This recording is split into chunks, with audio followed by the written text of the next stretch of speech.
Musim akan selalu berganti. Tadi pagi, saya melihat matahari sangat cerah. Ini berbeda sekali dengan cuaca sejak sore hingga tengah malam tadi, yang suasananya sangat mencekam. Maklum, musim hujan telah tiba. Langit mudah muram dan banjir sedang merajalela. Dan saya bersama petani di sini sedang istirahat selepas bekerja. Jadi teringat dengan tulisan di website Odesa tentang perubahan iklim. Tulisan tersebut sangat relevan untuk membicarakan musim akan selalu berganti.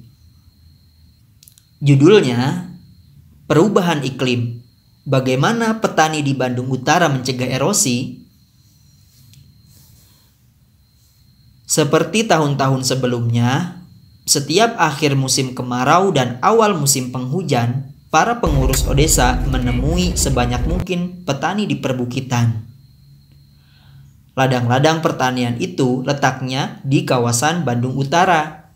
Seperti biasa, pada akhir bulan Agustus hingga pertengahan Oktober, ladang-ladang itu menampakkan kekeringan yang akut. Saat-saat kemarau itu, hanya sedikit petani yang bisa ditemui karena sebagian menganggur atau bekerja serabutan di lain tempat. Apa yang mereka lakukan di sana? Para pengurus Odesa membawa misi kerja yayasan untuk bekerja memperbaiki pertanian bersama petani.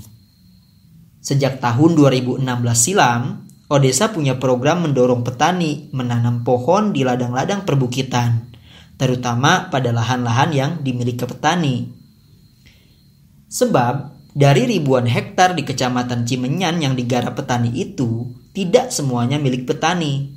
Bahkan, mayoritas sudah dimiliki oleh orang kota yang menyewakan tanahnya kepada para buruh tani.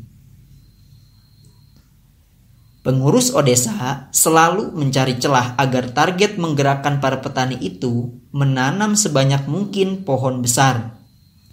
Dan ternyata dari jumlah kecil kepemilikan tanah itu pun juga tergolong banyak untuk ukuran alokasi bibit.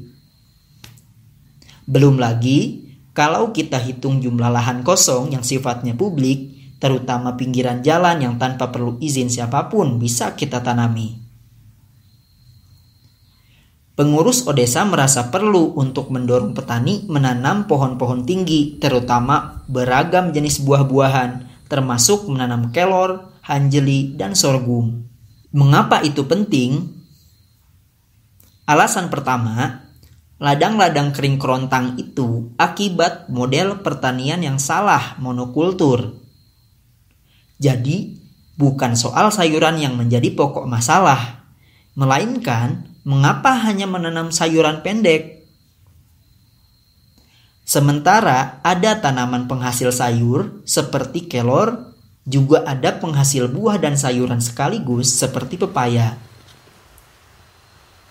Lebih jauh lagi kita bisa bertanya, mengapa lahan kering yang mengakibatkan kesengsaraan petani itu terus dibiarkan puluhan tahun dan tidak ada usaha menanam pohon besar seperti buah nangka, sirsak, sukun, manggis, durian, hingga pete dan jengkol?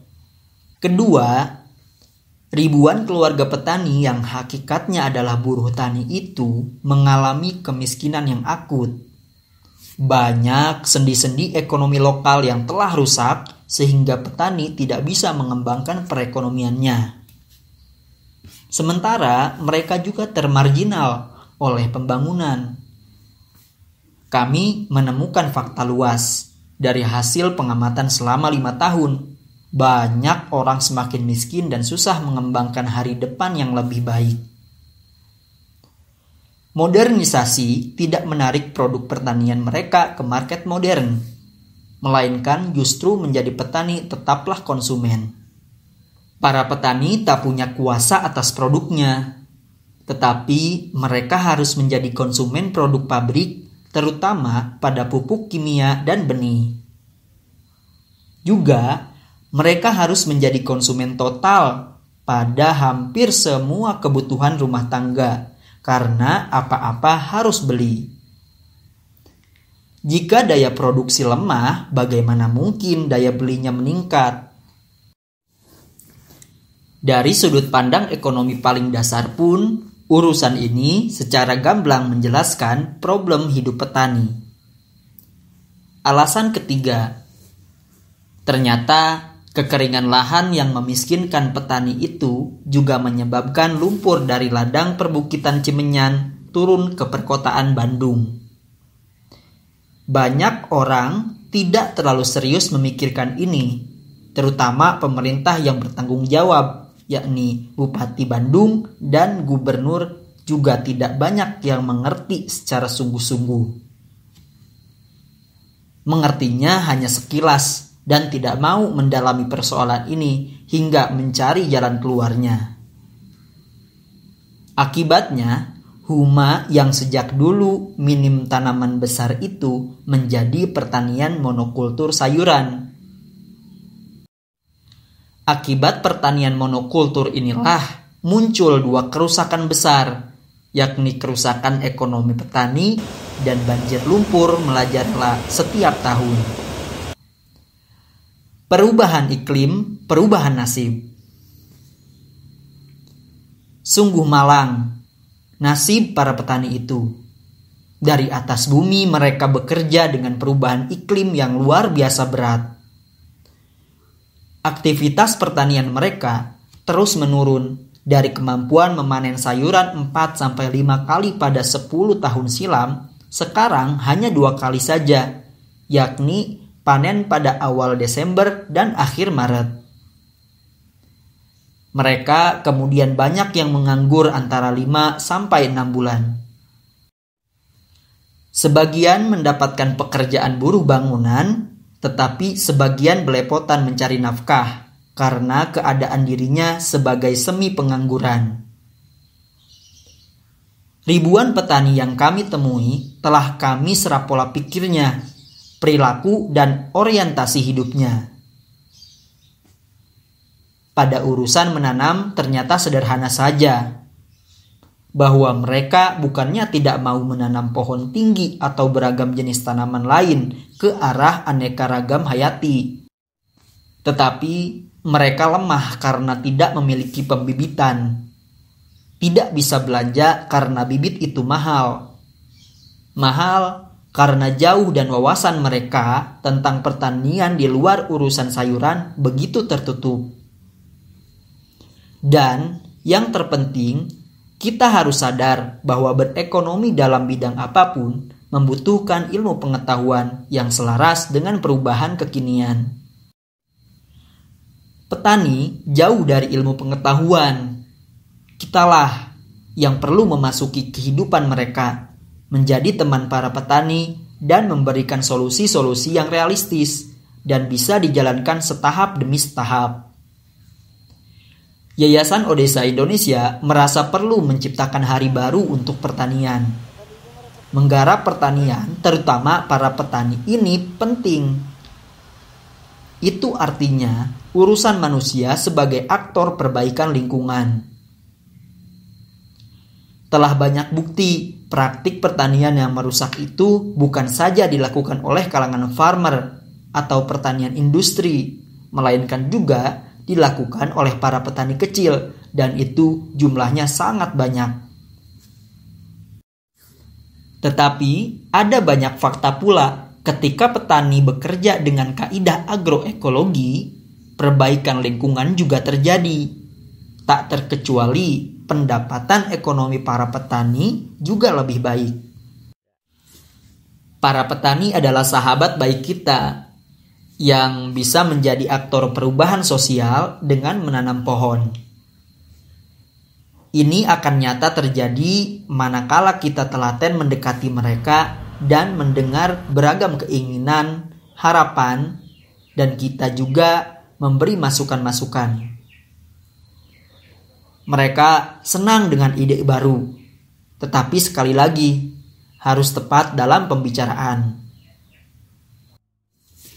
Jangan sembarangan mengirim bibit seperti yang dilakukan pemerintah dengan bibit penghasil kayu semata, sementara komoditi kayu itu sudah hancur. Ingat, Petani juga butuh keberlangsungan hidup. Teori keberlangsungan itu maksudnya baik, demi kepentingan jangka pendek, menengah maupun jangka panjang bisa dijalankan secara seimbang. Kalau petani hanya diberi bibit tanaman kayu, selain pasti ditebang, juga tidak praktis memenuhi kebutuhan hidupnya yang mendesak. Karena itu, biarkan mereka tetap menanam sayur, tetapi susupilah tanaman-tanaman lain yang bisa dipanen jangka menengah seperti jeruk lemon, kelor, dan pepaya. Juga diberikan bibit-bibit penghasil gizi yakni buah-buahan seperti nangka, sirsak, manggis, kelengkeng, sukun, dan lain-lain.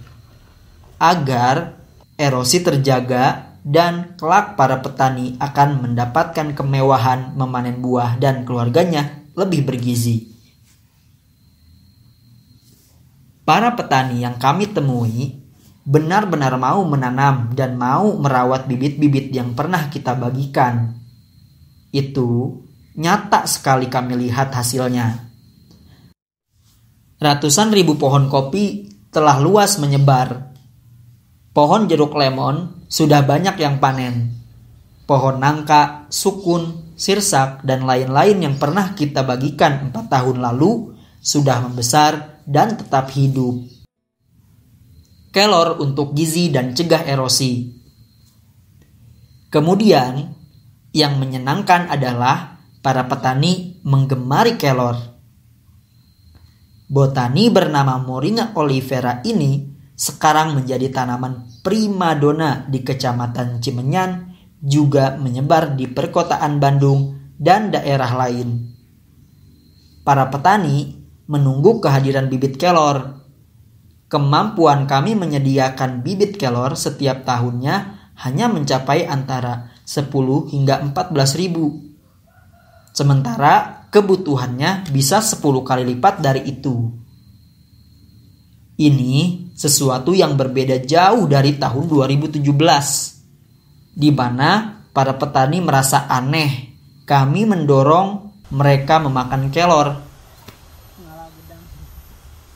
Sekarang mereka sudah mengerti bahwa kelor dibutuhkan untuk mereka. Kesadaran atas praktik dari gerakan sosial ini telah terlaksana karena para petani itu merasa butuh kelor sebagai obat. Ini tidak jadi soal, sekalipun kami mengatakan bahwa kelor bukan obat, melainkan sayuran yang bergizi. Sebab kenyataan yang diterima petani adalah banyak orang yang sembuh sakitnya karena makan sayur kelor atau meminum teh kelor. Kelor akan menjadi bagian penting dalam perubahan sosial dan perbaikan lingkungan di kawasan Bandung Utara yang lahannya mengalami pesakitan karena selain membawa keberkahan berupa gizi bagi petani miskin, juga akan menjadi pohon yang berperan besar mencegah erosi.